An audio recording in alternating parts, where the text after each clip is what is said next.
comments regarding the budget? No. Do I have any public comments? Anybody wish to speak to the board regarding the proposed budget? Comments regarding the budget?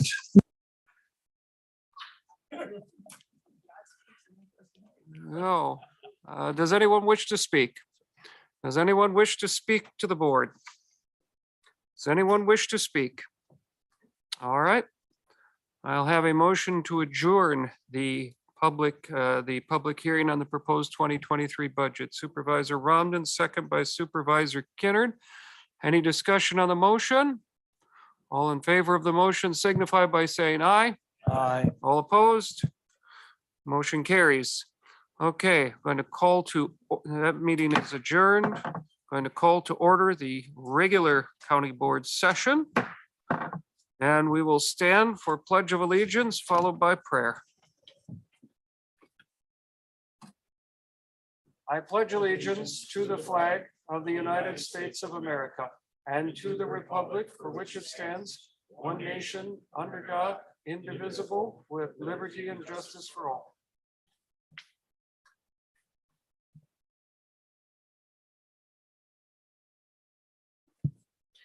This evening, we get the chance to review the administrator's proposed budget.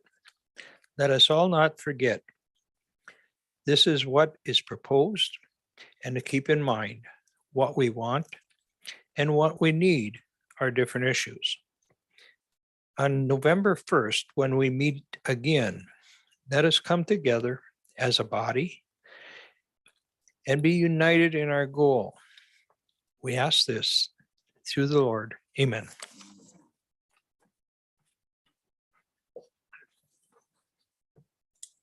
Roll call. Supervisor Kroll is here. All right. Supervisor Lazansky has asked to be excused. Everybody else present. Oh, Mr. Gillett. Well, he didn't say he wasn't here. And he didn't contact me ahead. So did you, I'm assuming he'll either not be here or he'll be in late. Did he say so? Well, anyway, but he's not here either way. All right, I would seek a motion to approve the agenda that you have before you. Supervisor Swaggle, second by Supervisor Haskey. Any discussion of the motion, the agenda? All in favor of the motion signify by saying aye. Aye. Opposed? Motion carries. Would seek a motion to approve the minutes from the previous board meeting. Supervisor Augustine, Supervisor Langto second.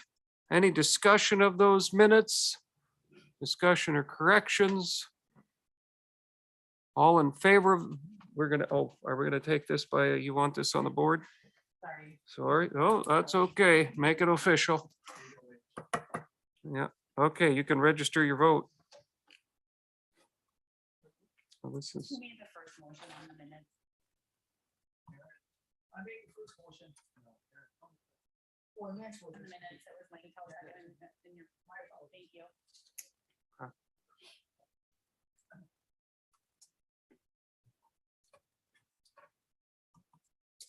Supervisor Langto, can you please register your vote? You got 3 choices there. There you go. Thank you. Okay.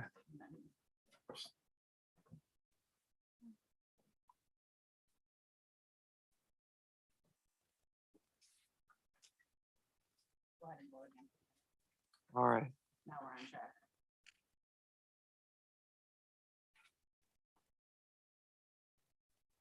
Technology makes things quicker, folks.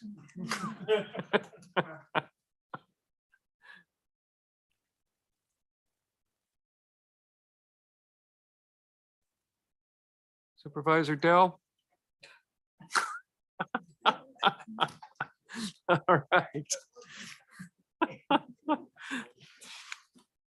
Okay. Well, that was at least mildly amusing. That motion carries 18 in favor, 2 absent, none opposed. Motions carry. All right, citizens input. I have none. All right, does anyone wish to speak to the board? Does anyone wish to speak to the board? Does anyone wish to speak? Seeing none, we'll move on to appointments. Highway Shop Subcommittee, you received those appointments. A little bit of background, obviously the Highway Shop has, deficiencies there, and basically, we don't, aren't putting forth any solution, obviously, at this point on on how we might move forward with that. I would expect it to be a somewhat lengthy process, but it seems to me that the most appropriate way to move forward is to put together a subcommittee to sift through a great deal of information and eventually, obviously, report to the full board and eventually, hopefully, come up with some sort of a solution as to how to resolve the challenges that they have there. Do I have a motion for those appointments? Supervisor Mastler? Do I have a second? Supervisor Augustine? Any discussion? All right, are we going to do this voice vote on that? Okay, all in favor of the motion signify by saying aye. Opposed? Seeing none opposed, motion carries. Annual reports. Bug Tussle Wireless. We have Mr. Jason Weed here in place of Mr. Steve Schneider. I'm sure you'll do just as well. I don't know about that. Thank you, Chairman. We had a major supplier. Oh, yeah, I'll just slide it over. We had one of our major suppliers come to town somewhat unexpectedly today. And with the supply chain issues that have been going on, when we get a chance to grab them, we don't let them go. So Steve and I discussed, and he stayed on top of the supplier, and I've come to talk to you. So I appreciate you having me. I've been in front of you before. The partnership we have with Kewaunee County is incredibly important to our company. And we value it very, very much. We had a series of grants, and I know there's a vote later on an amendment to, I think, a promissory note. But the bottom line from our standpoint is that we couldn't be happier with the relationship we have with Kewaunee. Anytime you're doing a project of this size, where we were adding 9 new towers, now 10 new towers, and putting in 100+ miles of middle mile fiber, and then tackling fiber to the home, you're going to run into some issues, and we have. We've gotten calls from a farmer where a drain tile got hit. We've gotten a call when service went out for a day. I've even got the names of some of the people who've called, and we followed up with them. We talked to a couple of lovely people, and they worked well with us, and we were able to figure them out. We appreciate being made aware of any issues that you guys hear. If there is a continuing issue with anything in the rights of way, please let us know. For the most part, when we're digging fiber, we've got to call in locators, and the locators come out and they do the locating. They make sure and let us know where there's any underground work of any kind. Usually when we run into something, it's because it wasn't located. Doesn't mean that, somebody did something wrong, but often if we hit something in a right of way, like a drain tile, something like that, it probably wasn't located, and it's really not something we can avoid if it's in the right of way. We do our best to do remediation. We've tried to work with everybody on that. We had a couple issues where some concerned citizens said that they wanted us to come back and put some black dirt over the top. We went back and did that with a couple of people, but for the most part, we've been pleased with the project. We promised that we'd do a few different things. We promised that we would get these 9 towers up and going, these sites up and going, which we have. We're very pleased to say that a little over 500 people have broadband now that didn't about a year ago because of the towers. And so we're happy with that growth. We're hoping by next year at this time, we're at about 1,500. That's our goal. But to hit 500 in the first 12 months, we're pleased with that. We promised that we would improve the cellular connections, and AT&T's reports to us have been very favorable. They've been very happy with the work we've done. We've got a lot of very satisfied customers on the AT&T network, so we're happy with that. Third thing we said we'd do is we would build this middle mile, and we are in the middle of phase 1 of the project. We promised that we would get phase 1 done by the end of this year, and we will. We have about 90% of the route has conduit in the ground. So now we've got to just blow the fiber through most of it. So we expect to be done by the end of the year. The middle mile will be live. Again, we promised open access with our middle mile. So we plan to do some fiber to the home off the middle mile in places. And we're already working on that. And we've also invited any competitor, if they want to come and branch off our middle mile and do fiber to the home, they're welcome to do it. And not every company does that. A lot of companies don't even let people know where the middle mile is. So we're proud of that piece. So we'll work with anybody, and we're having ongoing discussions with people who are interested in partnering with us. So we think all of that is good for the county. On the tower side, we have 9 towers up and going. Originally, we had talked about doing a tower at Tisch Mills. Then after talking with the community, after talking with the leadership in Tisch Mills, they said they didn't want a tower. So we said, that's fine. So we're looking for a tower just south and west of that area. We still think it will broadcast into Tisch Mills and it'll pick up a lot of homes. So that's actually the 10th tower in sight that we're going to build.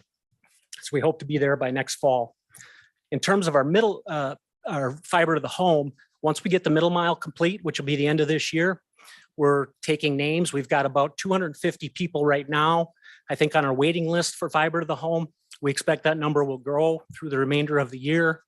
The fiber to the home will likely be installed and live at people's homes early in the spring. It depends on how the winter sits. If we can do some work over the winter, we will. If we can get conduit in the ground in terms of the drops to people's homes prior to winter, we can actually blow fiber in the winter. So it all depends on schedule. We're going to do our best to make that happen. But either way, we'll be live with it in the spring, and we expect that to be very popular with people. The last thing we promised we would do beyond the cellular, fixed wireless, and fiber was that we would provide community education free of charge, of course. And we have done that. We've had, I think, 8 different sessions in Kewaunee County over the last few months. They've been fairly well attended. We appreciate that. We've done classes like Facebook for beginners, basic emailing, computer security and protection. And we've gotten good feedback. So we appreciate that from the community. If there's ever any ideas on classes we can do or education we can provide, please contact us, because we're really happy to do it. It's fun for our people to go out and see somebody's eyes light up when they figure out how to program their phone for the first time, or how to figure out how to do a Zoom call. So I would say overall, we're very pleased with where we're at. We're very appreciative of the partnership. We're happy with the sales and the marketing piece. We think a lot of this partnership. We appreciate your trust, and we hope that we're doing a good job for you. If you hear of any issues with us, please let us know, and we'll do our best to remedy it.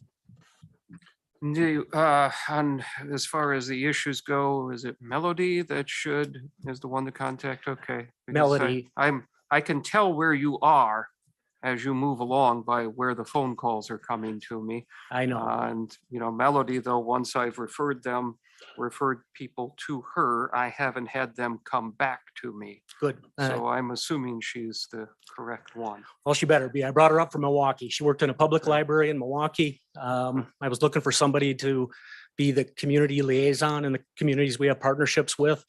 And she was willing to move up to Green Bay and join us. And she's just done a great job so far. So I'm very happy to hear that. The contractor we're using is H&H Utilities, very well-regarded contractor, but they know that mistakes are made as well. Often, like I said, when they run into problems, it's often something that hasn't been located or registered, but that doesn't mean they don't make mistakes and clip something that was. And if they do, they've got to fix it. Well, the volume of complaints that has been coming to me has been reduced immensely once you got out of the village of Luxembourg. Yes. And I think a lot of that was just bad timing, going right behind, I don't remember the name of the contractor that they had, but Cellcom, obviously. Yeah, we hired our own crew, and we were trying to do some of our own plowing. And we still think that that's something we can do, but when we looked at their performance and the calls we were getting, we just decided this doesn't work. And so we let that crew go. We brought in a contractor and had them take over Kewaunee County.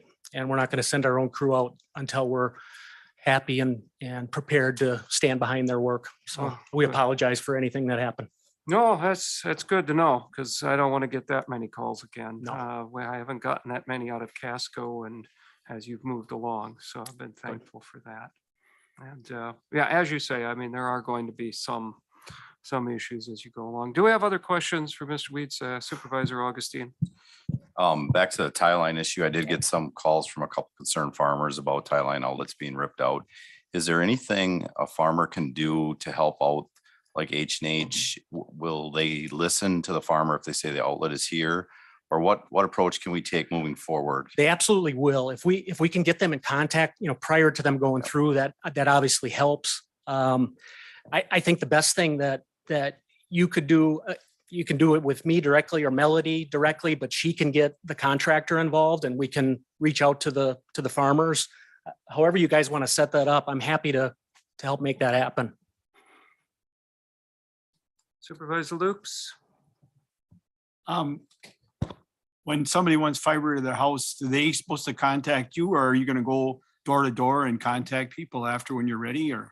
We are going to go door to door, but we're happy if people reach out to us. If they just go to our website and there's a little form you fill out electronically, or they can call our number and we'll put them down on the list when we go back there. But we will also knock on doors. We better our salespeople aren't doing the job. Other questions for Mr. Weed, Bug Tussle, while we have him here? I have one, Mr. Chair, just for because, and I know the answer, but I'm going to ask anyways. So Jason, when we're driving along, I see a green conduit and I see an orange conduit. Why do we have two conduits? What is one and what's the other? Well, I don't know the answer to that question, to be honest with you, Scott. I'm wondering if it's two different suppliers. They should be the same size. All of our middle mile should be going in the I same believe the conduit. green is supposed to, the orange is the main middle mile conduit and the The green light with the green flower is, pots. yes. Yeah. So out to the distribution points, if you see small sections of the light green, yes. So, What other question? sorry, didn't mean to. No, that's catch okay. you. I thought, what are they doing? I'm trying to corner you. No, that isn't it. What other question I had when you said you have 5 on the towers, you have 500 currently, is that 500 people or is that 500 households? That's 500 households. Okay. So the number of people are probably, 2,000 or something like that. Yeah. And so when you're talking that this time next year, you're hoping for 1,500, it's probably at least, I assume at least roughly 3,000 people will be receiving service. Yeah. I mean, what we hope for is by the end of next year that we would be helping 5,000 people, Okay. looking at sizes of households. So Pretty good in a county of 20,000 Yeah. roughly. And if I may, Mr. Chair, just a reminder to the board that with our partnership with Bug Tussle, that we have received 3 grant awards with our partnership with Bug Tussle, which the county has been awarded approximately $3.7 million in grant funding for over $10.2 million in projects, the total cost of the projects. And we're just getting started. So we're going to continue to do that because we've done towers, we're doing middle mile. We're committed to trying to get it to the home, and both Steve Schneider and Jason have expressed on more than one occasion that as much as possible, they want to get it to everyone in Kewaunee County. Yeah, just getting started, but not in the village of Luxembourg, right? You're done there. we're done in the village of Luxembourg. Well, in some respect, you have the north and the southern ends. Telling people there we're just getting started might not be the best campaign. Okay, we'll avoid that area. All right. Any other questions for Supervisor Mastelier? Mr. Weed, we are a customer of yours. Previously, we had 2 other suppliers that furnished us with internet. Neither one of them will furnish me anymore with internet. In the beginning, we did have some issues, and your people worked us through it, traded out some equipment, and everything has been wonderful since we've been on board. I have no troubles, and it is fast, much faster than I ever had before. Thank you. Are you Appreciate paying, that. are you paying for the 60 gig service? Did you bump up Supervisor Mastler? You know, I couldn't tell you what I'm paying for. It's paid automatically. And I told Pam, what you do is you just get what we need, and if it isn't enough, we'll get some more. So but it is quick. I would compare it to what I have in Kewaunee with Spectrum. So Great. if it's as faster, if not faster. Thank you. Appreciate that. We have the 60 gig service, and it's been very, worked very well, extremely well. Good. So Thank you. I haven't, the only time I've heard negative is when, occasionally when towers were down for one reason or another. And I think that was because you were adding service or something. was. So seems to be well received. Any other questions?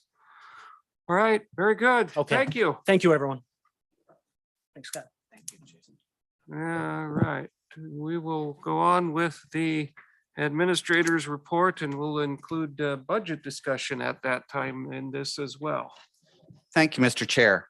I had handed out to all supervisors a quick summary sheet. So the difficult part is trying to be able to predict or intuit what supervisors may have as questions. The document is over 300 pages, and so therefore, to be able to know what might be questions, what needs further clarification or additional explanation is difficult.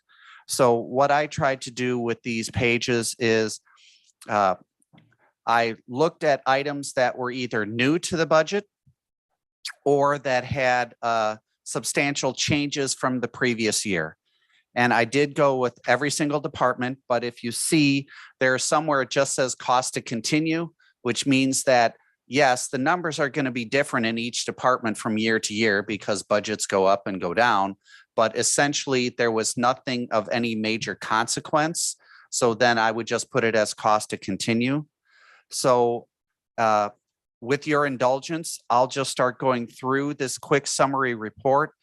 And I encourage any county board supervisor that if you have a question on that, in that department, to please ask. We don't have to wait until the end.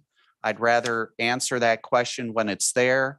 And if I can't do it, then the smarter person, which is Paul, would probably be able to make up for my mistakes. So if it's okay with everyone, we'll start right away in the administration department. And you'll see on page 24, there's a line called contracted services. And last year, that was $190,000. And it was $190,000 because that was helping to, a lot of the jail expenses were being covered there. Right now, it's at $25,000 to cover miscellaneous things that may have to happen, whether of the jail or I would love to try to do some grant writing. It's just last year, we never had the opportunity to do so. So I had put in $25,000 in that line. And again, just interrupt whenever need be. Otherwise, I will just continue on. Still on page 24, under the admin, HR, and insurance, the professional development line, it's going up from 26,000 to 30,000. That is for continued management training. We have provided some management training to our human services department, as well as some department heads. And we have received effusive feedback that they really enjoy and have found benefit from that training. So I'd like to continue to have that training for other department heads as well. So I have slightly increased that line. If we go to page 25 or page 25, which is down below, that's the PIO tourism line. For wages and salaries, there is a decrease because the incumbent Jennifer Gonzalez had resigned, and we believe that her replacement would not start at the same wage level as when Ms. Gonzalez resigned. So therefore, there is a decrease in the wages and benefits. If we then go to page 30, which is child support, that is, Peggy does a fine job, Peggy Seidel, and child support is one of those rare agencies where there is not a tax levy impact from their work. They are able to collect reimbursements that cover their costs and then some. If we then go to next, which is circuit court on page 35, that is just a cost, that is the judge and judicial assistant. That is just a cost to continue budget. For those that are unaware, the judge is a state employee, so his wages and benefits are not in the county budget, but the judicial assistant is a county employee and her wages and benefits are in the county budget. Moving on to clerk of court on page 41. The only reason why I put in the guardian ad litem fees and the legal fees is that last year there was a large increase as for the reimbursement rate for attorneys from $70 to $100 per hour. That was the state legislature had passed that increase, but at least for the county standpoint, the budget line is the same as last year. Moving on to the coroner on page 49.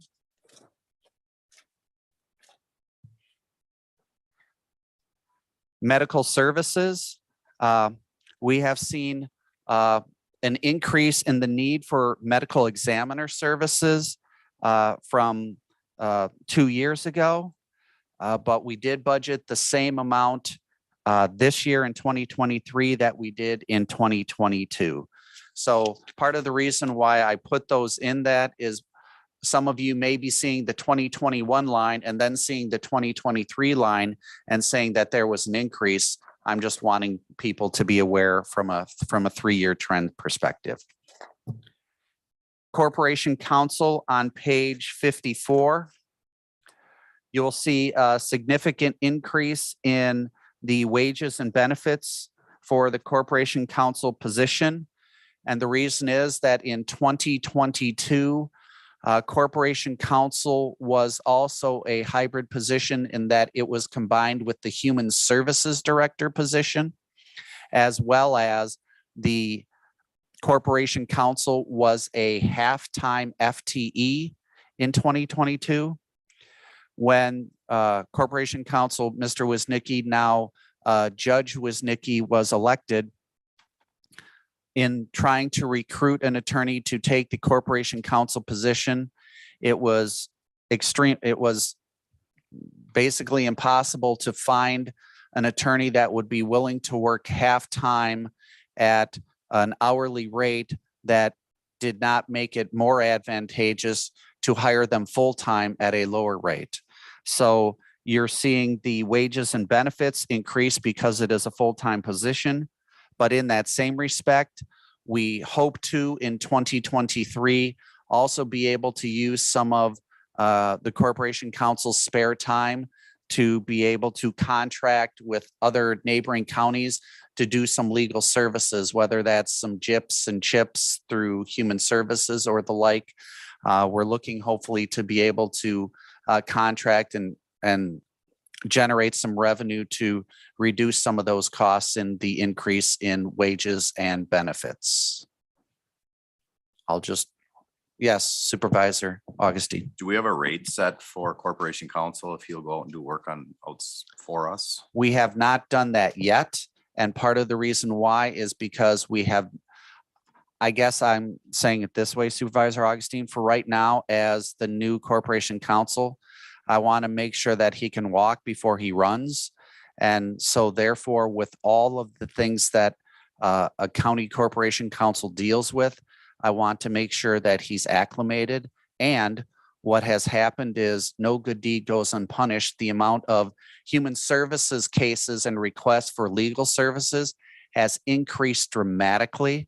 And so for right now, he has enough work as a full-time person. The hope is that as he gets his sea legs underneath him, that there will be time available. But again, from a rate, we haven't done that because we haven't crossed that bridge yet. Supervisor Patricia. Try to use your mic, please. Any idea of what time frame we're looking at to start using them for outside counsel? I'm hoping between 6 and 9 months, either the second quarter or the third quarter. But again, I can't make any promises, but that's the hope.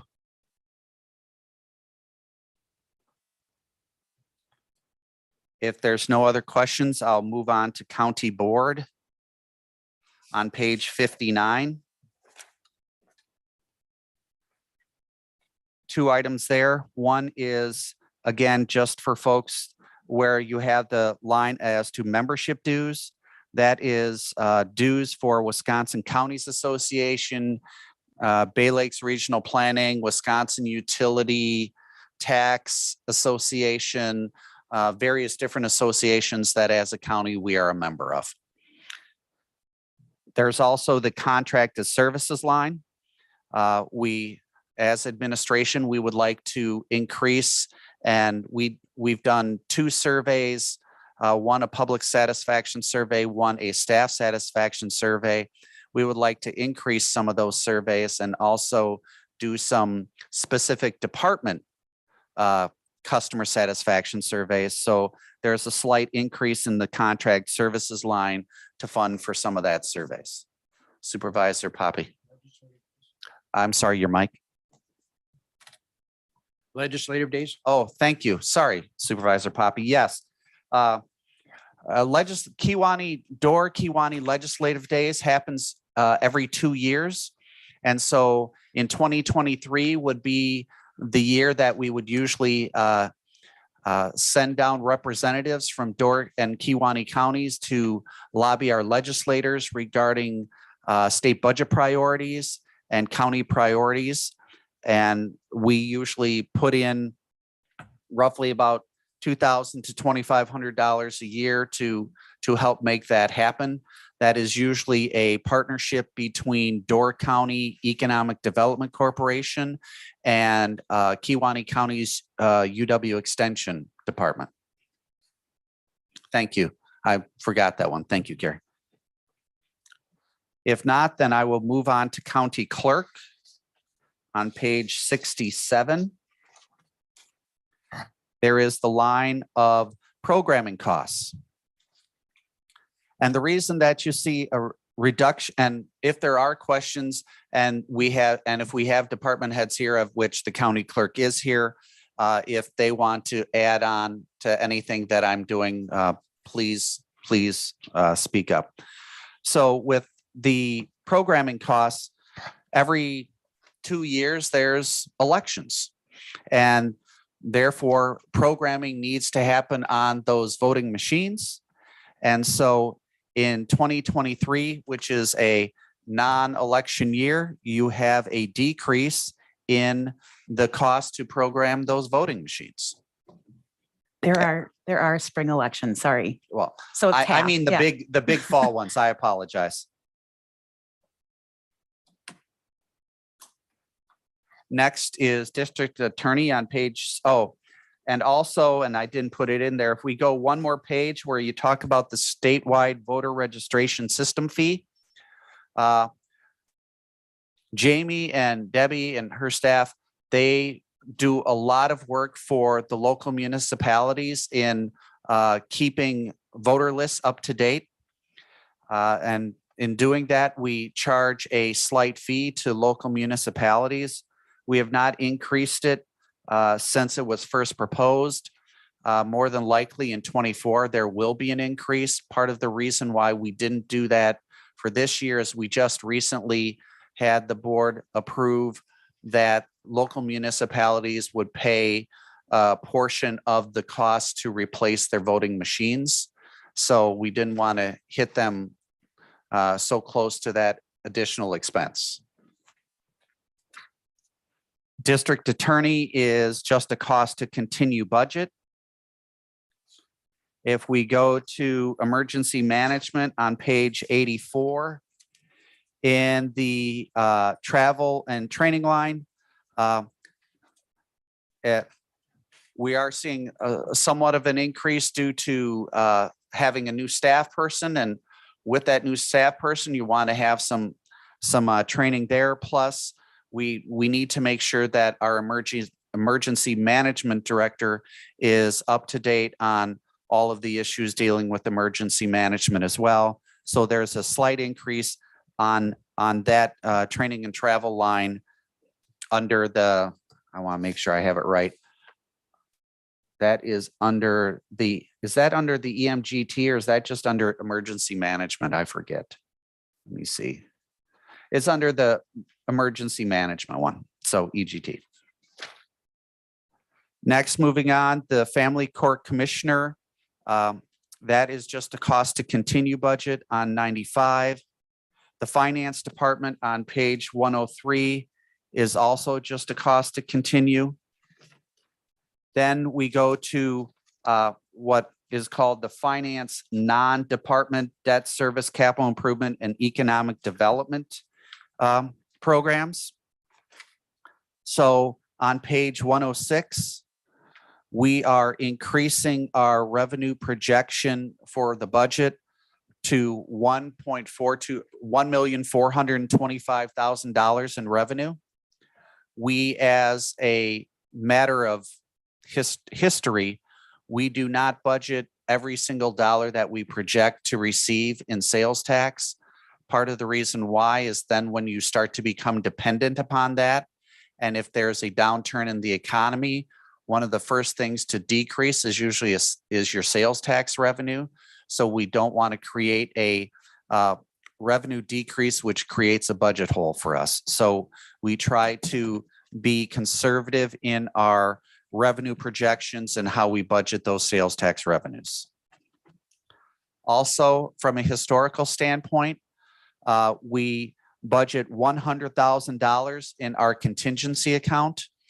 That contingency account is for departments that have unexpected expenses and need to have some additional financial assistance for their budgets. Sometimes that could be, for perfect example, is in 2022, we expect to see higher than average fuel costs.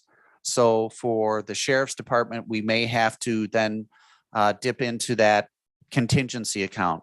We also in 2022, the sheriff's department had an opportunity to write for a grant for some equipment, which was not originally budgeted because we weren't aware of the opportunity. And so we used contingency fund to use as the match for that grant application. Those are just some examples of what the contingency fund can be used for. And we continue to do that $100,000. When I first came, we had a lot of departments that kind of had all their own mini contingency accounts, which left a sizable amount of money that was being underutilized because each department was kind of keeping their own contingency fund. So instead, we erased those kind of contingency accounts, created one main contingency account for departments to come to the finance committee and request additional funds. And therefore, we were able to better utilize that additional money for our budget. Also on page 106 is VIP, which stands for the Violence Intervention Project, and KCEDC, which is the Kewaunee County Economic Development Corporation. Those funding levels remain the same as last year at 26,000 and 40,000 respectively. In the current budget document, there's a transfer to fund balance of $667,500. That's setting aside money for the staffing of the new jail facility. That number has changed with some budget adjustments. I forget what the number is right off the top of my head. I know Paul could probably, what is that, Paul? Do you know off the top of your head?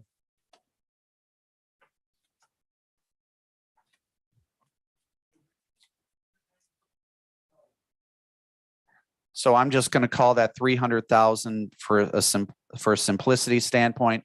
So we're still talking about another $370,000 that is being set aside for staffing of the new jail facility, which we're on target with what we need to do with staffing for when the new jail facility comes online.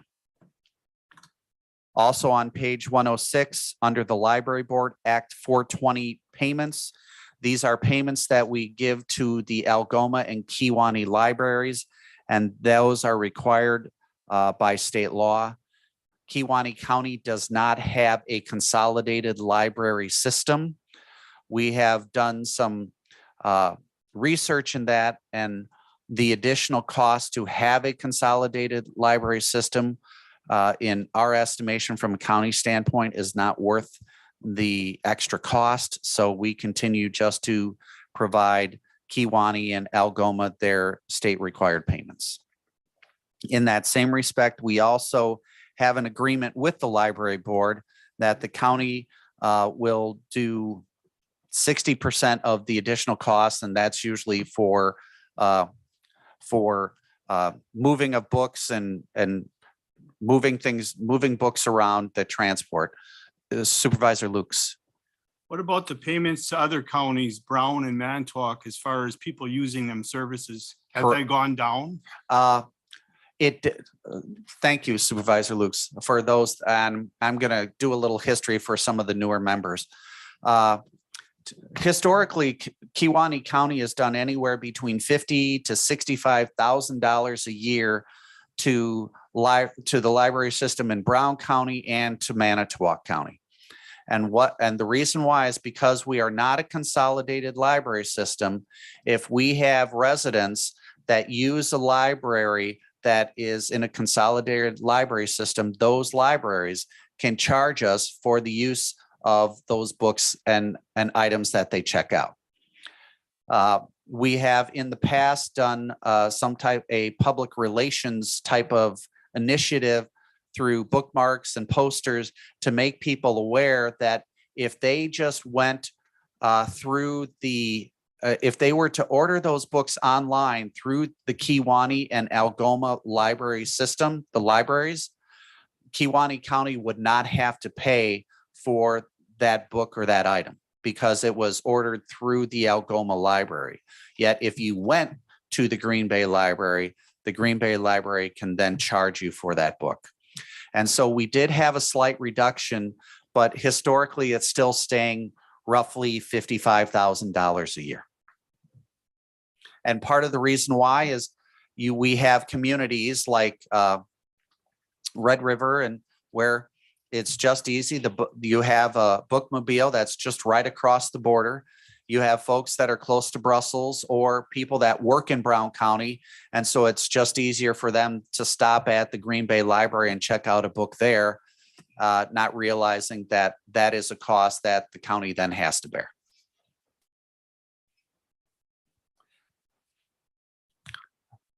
Opioid settlement funds is on page 107. We received our first payment. We have put that in a separate fund. No expenditure has been identified currently. We hope to, in 2023, have a conversation between the judge, human services, the sheriff's department, the DA, to discuss recommendations for how to best utilize those funds.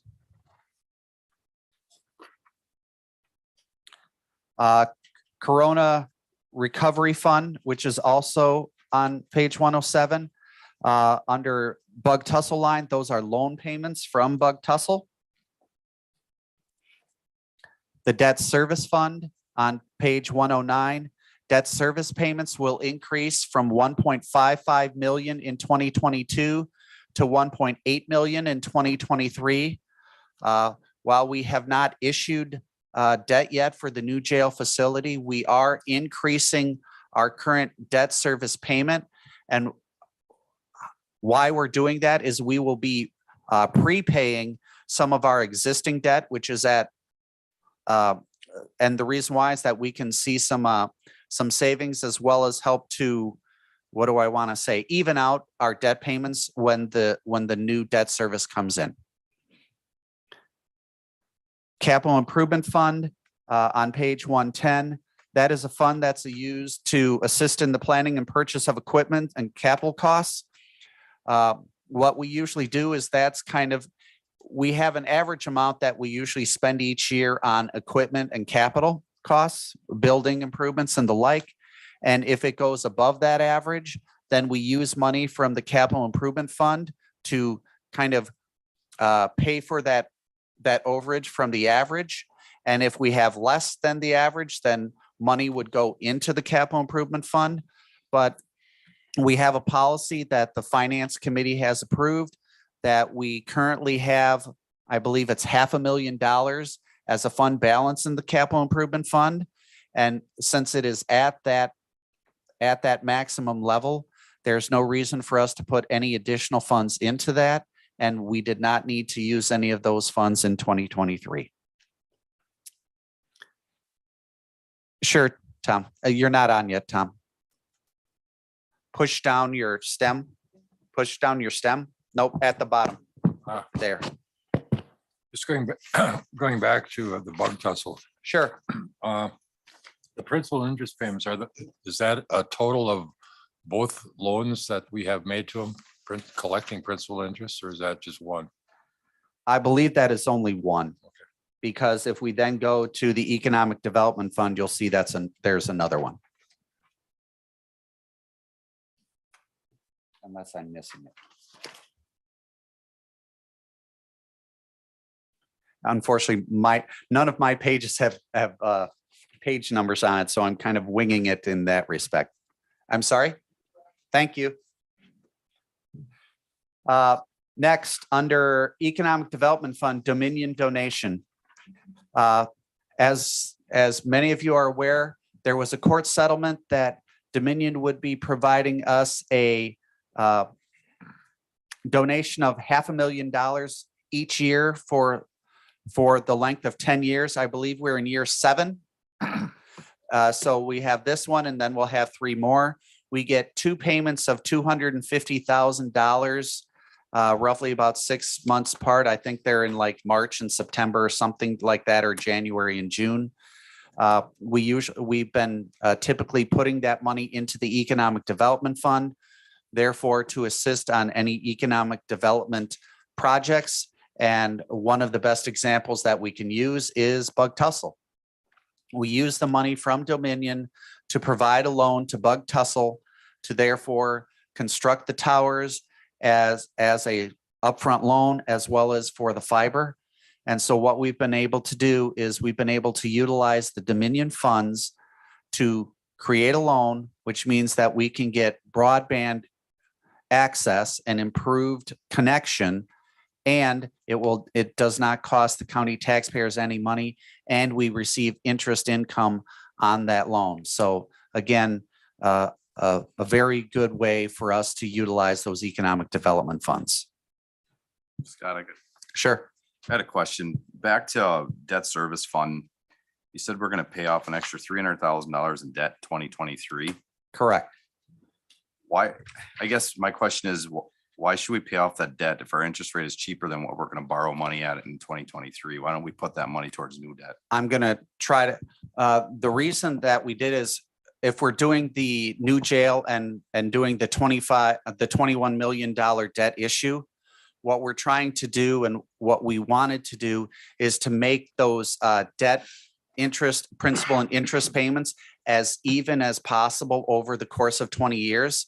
So we were able to, if we were to prepay some of that debt in 2023, when we issued the 2021 debt, we don't have any additional spikes because of the $21 million debt issue.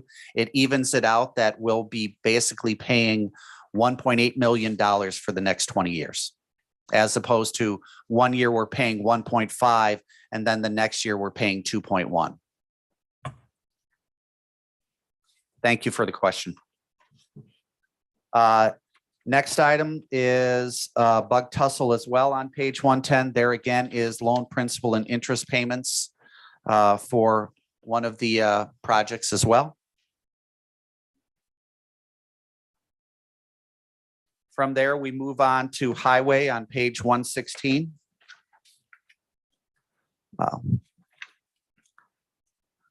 We have a transfer from fund balance that they'll be using, at least in the original document, additional $65,000 from fund balance for additional road projects. Because they received an increase in their general transportation aids, actually, they will only be using about $7,100 from the fund balance for additional, because they received additional general transportation aids from the state. Also, you'll see that with county trunk construction, that there's a $600,000 increase for construction projects. And as for winter maintenance, it is increased to $890,000. What we have started to do to assist our departments is provide them, as they're putting together their budgets, 3 and 5 year averages for their budget line. And so from a winter maintenance standpoint, at times that's difficult to predict. Is it going to be a good winter? Is it going to be a bad winter? So what we're trying to do as a matter of policy is take the 5 year average, and that's what we'll use as the budget request for winter maintenance. As for solid waste, which is on page 130, that is again just a cost to continue budget. We as a county have, I forget how much money in a maintenance fund that we use to continue to maintain our landfill, which has been closed since 2017, I believe, 18. So that fund balance money helps to pay for the maintenance and the testing and all of the regulations that the state and DNR requires of us with the maintenance of the landfill. Next is human services on page 139. Human services as a total budget is the largest department money-wise in the county, with roughly a budget of about $6 million. But as you can see from a general property tax standpoint, they are actually looking at a $60,000 decrease. They're actually looking at a levy of under $1 million. Again, and part of the reason why is that you're seeing a more of a focus on working to get medical reimbursement for the hours that they provide client services. And so the staff has done an excellent job of working to raise those billable hours and raise that reimbursement revenue, which therefore means less money that we have to use from the property tax levy. But with that, and this is where I'm going into 143, 149, and 152, there are some significant lines that are uncertain. In the Child Protective Services unit in the out-of-home care, you're seeing a significant increase in the out-of-home placement. And the reason, and some of you may be aware of this, some of you may not. Kewaunee County was I don't know if you want to call it fortunate or unfortunate. There were two young children that have been determined that they are now under the county's care. And the services that it costs to provide that from an out-of-home placement standpoint is $20,000 a month. No, I don't believe so. I think it's 20,000 for both, so 10,000. But these are the types of things that happen that can be budget busters. And so in the current budget, I had used fund balance from the Human Services Fund to cover that. But as time has gone on, we've been able to reduce and take that not have to use fund balance. We've been able to fit it within our current budget. How long But- does that continue in those situations? Is it until there's a family change? Is it until age 18? What we do, and this is where I call them the Cholita children, because that's not their last name, because I wouldn't be able to tell you that. Cholita is a facility. And what happens, this has been new for us because Corinne Conkle and her child protective staff have not had to have this. We actually were gifted these children from Brown County. And what we hope to do, and Corinne and her staff are working very hard, that we try to get them out of placement and instead find supports within the community, which are therefore much less expensive and actually better for the child. And they're committed to doing that. But the last thing I want to do is, if something were to happen, not have the funds available. So it is our hope that we can get them out as soon as possible. In that same respect, then when you look at behavioral health with inpatient services, that's the same type of thing, where you have someone with mental health issues and crisis, and you therefore have to now admit them to a facility for however long. Whenever you do that, that's expensive, hundreds of dollars a day. And so again, we're seeing a significant increase as we've seen more of those mental health crises occur. But on the positive note, what we've also seen is a reduction in costs in the comprehensive community services budget, where in 2023, it was budgeted at $823,000, and we're looking at a $720,000 budget in 23. And then last but not least, it's on various pages. It has to do with Title 19 Medicaid.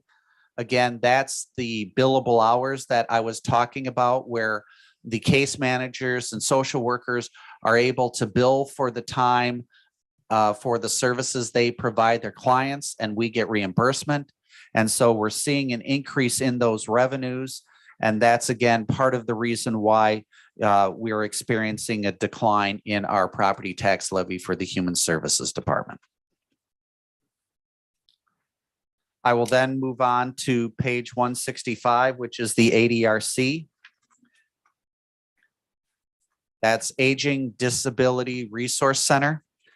We contract with Manitowoc County to provide those services. And this is just a cost to continue. This is the same levy amount as what we had in 2022. Information services, that is, again, a cost to continue budget. There's one outlay item that will need to have a new server, but again, these are planned through our capital improvement plan. And when we talk about work in government these days, we are dependent upon having functioning and reliable information services and the hardware, the software. And so this is not unusual at all. In land and water on page 181, there's a reduction in the wages and benefits. And that is predominantly due to the elimination of the recommended elimination of 2 FTE positions, a conservation specialist and an administrative assistant. Well, for reference, there would still be the county conservationist, the county technician, and 2 conservation specialists, and 2 of those conservation specialists are also able to perform the duties of the sanitarian that does septics. And so what we've been able to do is we have the same amount of staff in the land and water department that we had 7 years ago, and still be able to provide the services necessary.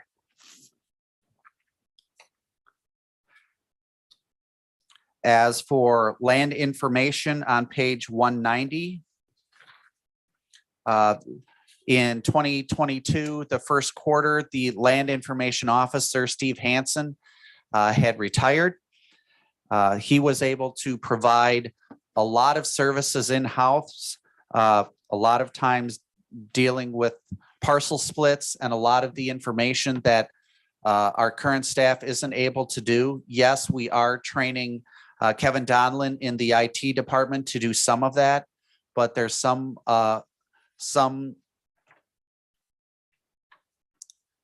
duties that he's not able to perform. And so we have to contract with someone to do that. And we had put in a number last year that was under what the total cost is going to be for 2022. So we have increased that number from $18,000 to $25,000. And from a big picture standpoint, even with the increase of the GIS consultant, overall, we're still seeing a net savings due to having an IT person do some of the splits, having our current staff, and being able to contract out. We're still saving money by not filling the land information officer position. In the maintenance department on page 197, no surprise, you're going to start seeing increases in gas prices. Energy prices will continue to rise. And so there you're starting to see an increase. Next, and in that same respect, on page 200, on the outlay, there are funds allocated to replace carpeting and paint vacated space. There's also, and this is a new item, I had placed into the budget $50,000 for space planning. And the reason why I did that is because as we've started to have departments move into new spaces, I think it's time now that we start to really have a good discussion and analysis as to how we utilize our space. If you've ever walked past on the administration standpoint, we have spots that are open in the county treasurer's office. We have a large conference room to the left of the county treasurer's office that is underutilized. We have that same type of space in the county clerk's office, in the register of deeds office, in the IT office, even in the administrator's office with the resignation of the public information office. And so I think now would be a good time for us to meet and do some analysis as to how that space can be better utilized. So that way we don't have to necessarily build new if it warrants it. So that is a new item that I have included into the budget.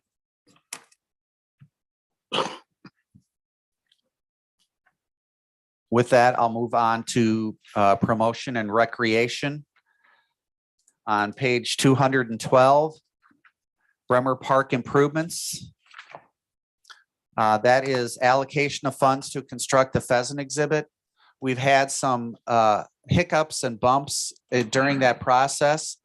Part of the reason why was we were hoping to have that started and completed within 2022. But with supply chain issues, with building cost issues, we had put this out to bid at least once, and the costs were astronomical.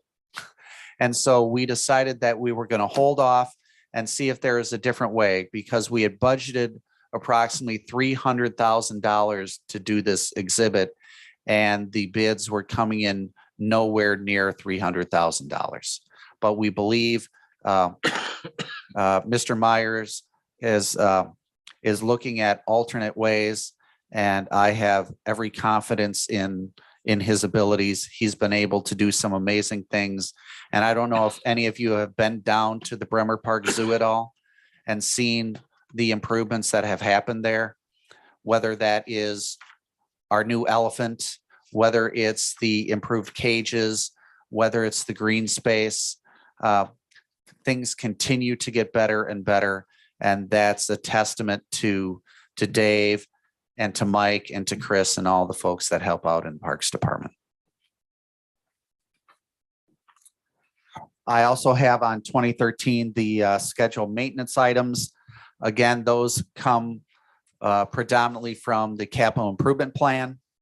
As you can see, we did not put all of them in, but we did pick some of them to continue to do maintenance and improvement in our other parks. Next, I'll go to public health on page 228. Due to COVID, we continue to see money being invested into public health. So there is additional state aid that is coming to public health to assist in their efforts. Moving on to register and probate. This is similar to the clerk of court in that you have guardian ad litem fees and legal fees where you had an increase cost due to court orders. We hope to then get those back afterwards, but we want to make sure that we have those lines covered. Register of Deeds on page 245 is the cost to continue. Then if we go to the sheriff's office on page 264, where he goes over the outlay. We have a schedule as to when we replace our vehicles. And so this is just the normal vehicle replacement schedule. As for squads and unmarked squads and the equipment that is needed when new squads are being purchased. So again, not out of the ordinary, but just something that I wanted the board to be aware of. Sure. Where would that show up then when you're replacing the cars that you sell the car that's removed from rotation? Depending on what the car is, some of the cars that we use as we keep in reserve, but those that we then do sell come back to the county. They don't come back specifically to the sheriff's department because it's all county money. Thank you. County treasurer on page 270, interest on investments. We're expecting a large increase in revenue, and that's again due to higher interest rates. And then finally, UW Extension and Veteran Services. Both of those are cost to continue budgets. Then if we want to go all the way back to the front to give you more of the 30,000 foot view, the budget is total expenditures are $25.5 million and a levy of $13.6 million. You have a fund balance applied of $419,000. Now I want to be very careful when I talk about that. Yes, we are using fund balance in a variety of different departments, but also from a larger standpoint, we have to look at money that is going into fund balance. And over the course of many years, the amount of money that's been going into different fund balances is actually exceeding the amount of money that we're taking out of fund balances. Also, you're seeing a tax rate of 6.2, which is last year's was 6.88. So that is a reduction in the tax rate. I always want to be careful about that, because if I'm a politician, then I'm going to talk about how I reduce the tax rate from 6.88 down to 6.2, and I can pat myself on the back. But if you then look at the tax levy and you want, and I want to get criticized, well, the tax levy went up. So the total amount of dollars went up, but the rate went down. And there's a whole bunch of different factors that go into that, of which honestly will be sent to you as one of my Topic Tuesday emails in the very near future. Net new construction for 2023 will be 1.31, which is a little bit above what we've been doing historically. Historically, we've been averaging about 1% in net new construction. As for debt, we're in our 6th year of the chargeback for the Dominion Power Station. Our debt rating is stable at AA-. Our outstanding debt is just a smidge over 7 million, which is a little over 5% of our legal debt limit. Our health insurance premium increase in this document is 3%, but the Finance Committee just tonight had recommended that we go under a new health plan. Instead of with Humana, we would be going with Centivo. With that, that will provide us significant savings depending on what plans employees select. It could be anywhere from over 10% savings. I guess I'll say it that way. And for employees, they too will take part in that savings as well.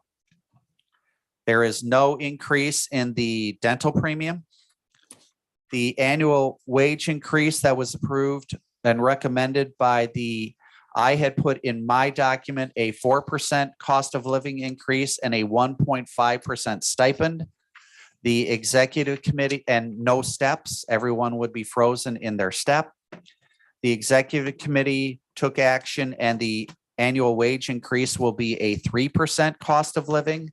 There will be no stipend, but those employees that are within the step plan will get their step increase, which could be anywhere between 1 and 1.5%. Half of the employees are at the maximum. They're at the top of the scale, so they would not receive any step increase. Staffing levels are slightly down. We're at 147.06 FTEs compared to 147.35 from a year ago. And 147 is about the same as what the staffing levels were 8 years ago.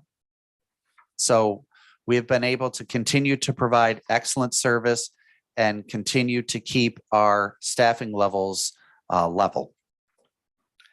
On the yellow sheet that you have within your budget, it talks about a slightly different total budget, which is 26.9. And the reason why, and that excludes ARPA funds, but the levy is still the same. Where's my third? There we go.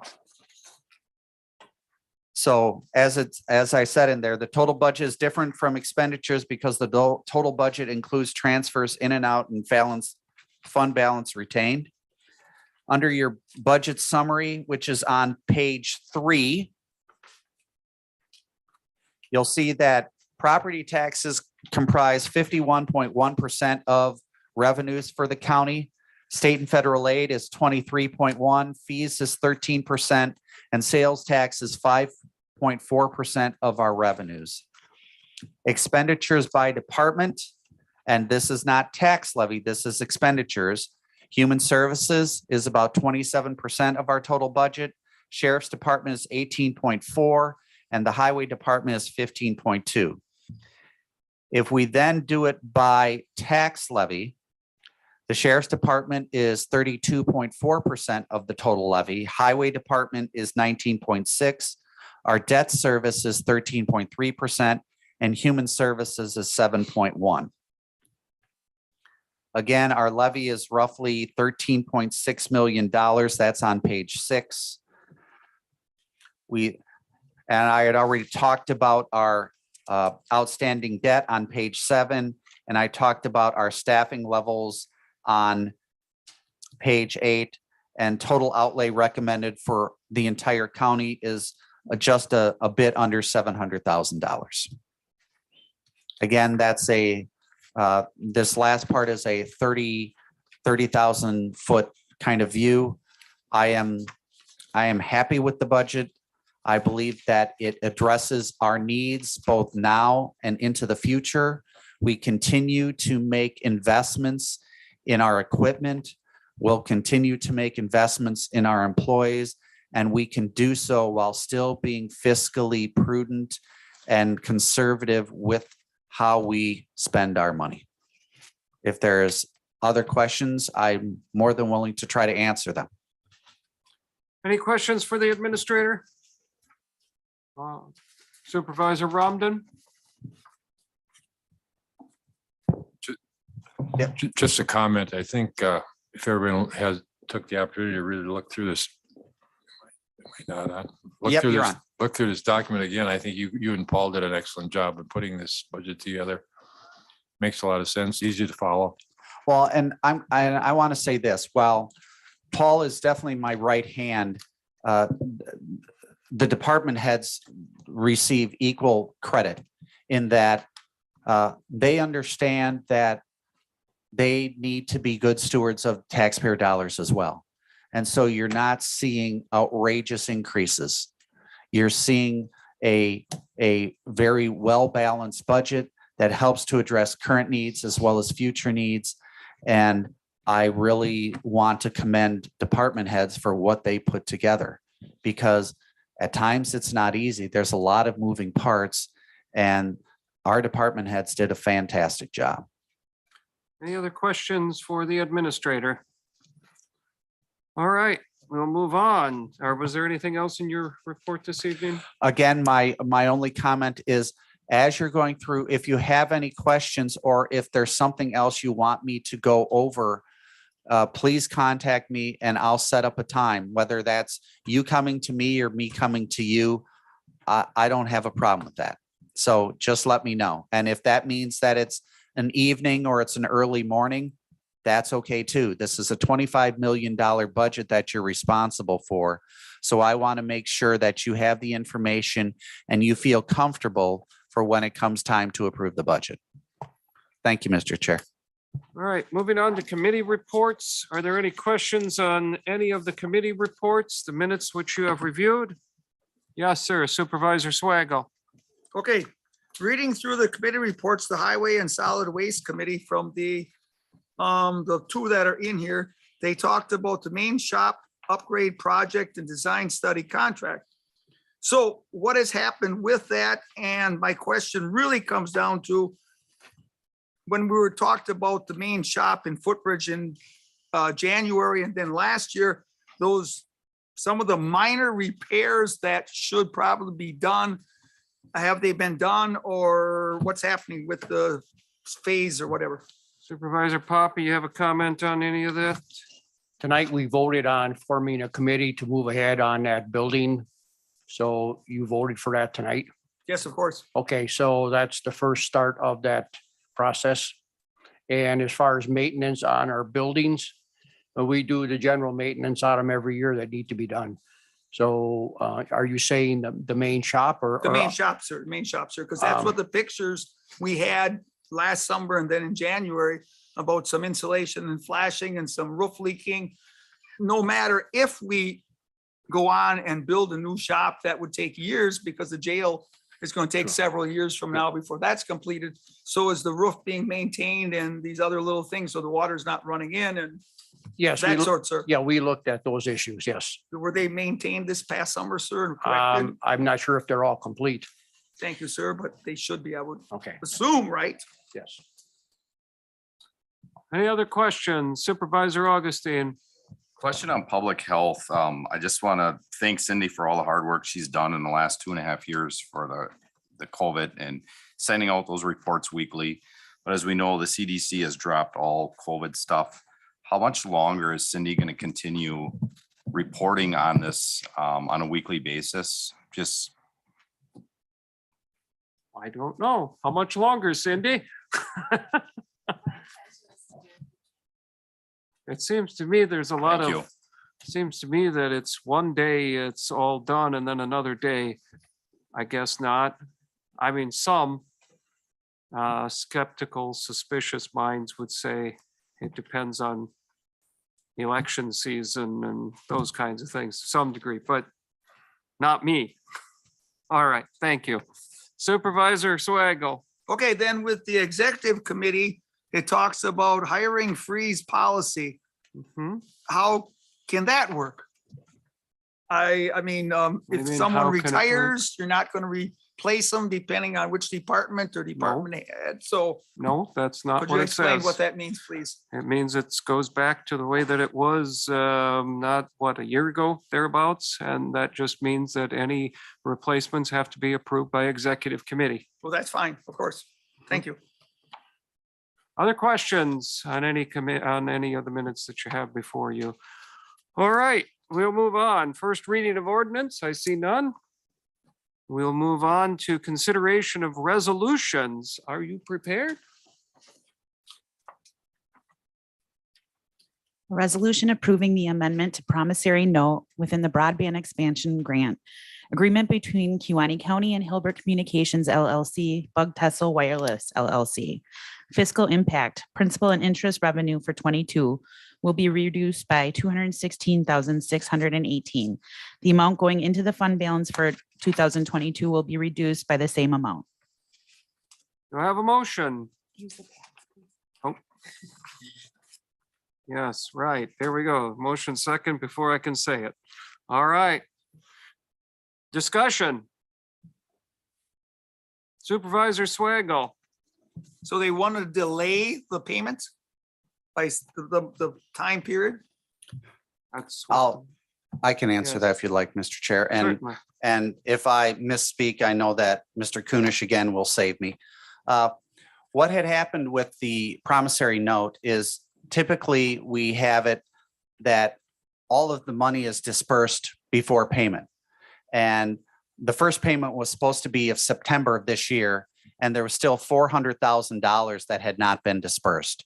So from an administrative standpoint, we just are delaying the first payment until September of next year.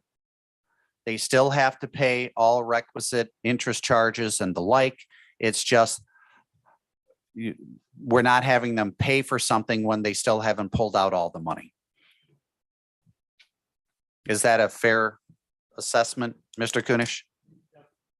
Any other questions, discussion? Okay, seeing none, you may vote.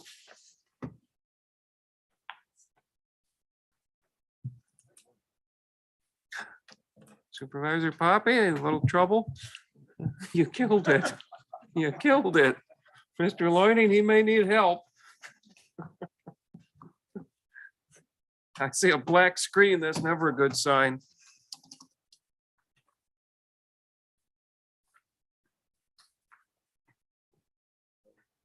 Throw it on the ground. That'll do it. Kick it. It's Okay, called rebooting. so we have 17 yes, 1 no. Motion carries. Next resolution. A resolution authorizing an application for an acceptance of county conservation aids for Bremer Park.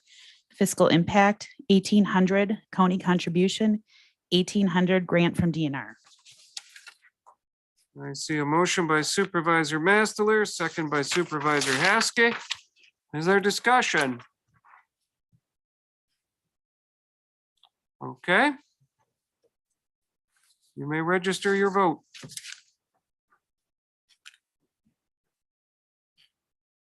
18 yes, none opposed. Motion carries. Next resolution when you're prepared.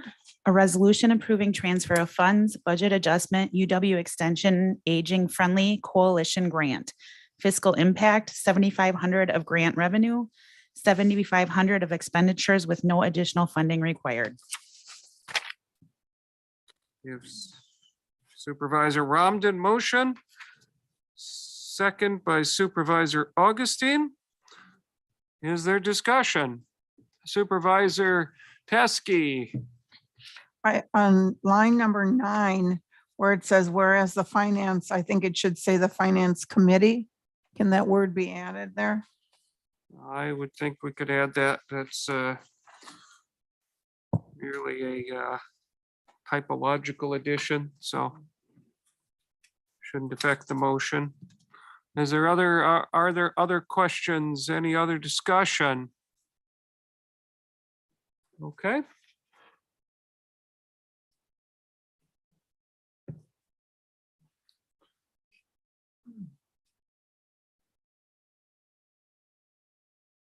Supervisor Augustine?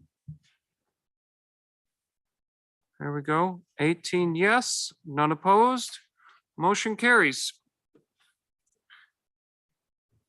Consideration of ordinance at previous county board meeting, none. Communications, resolutions from other counties. Are there any? Yep, from Wood County, encourage the state legislature to increase the pay rate of assistant DAs. From Wapaka, supporting Operation Greenlight for veterans. From Jackson County, prohibition of private funding of election administration. And from Langlade and Eau Claire, requesting the state of Wisconsin review and revise the entry-level compensation rate for assistant district attorneys. Thank you. Kewaunee County events. Supervisor Augustine. We will have county well testing will be taking place on Monday, October 24th. We still have 70 openings as of this morning yet. You can stop in Davina's office and sign up. The well testing is free. It's funded by Wisconsin Coastal Management Grant and Peninsula Pride Farms. All right, thank you.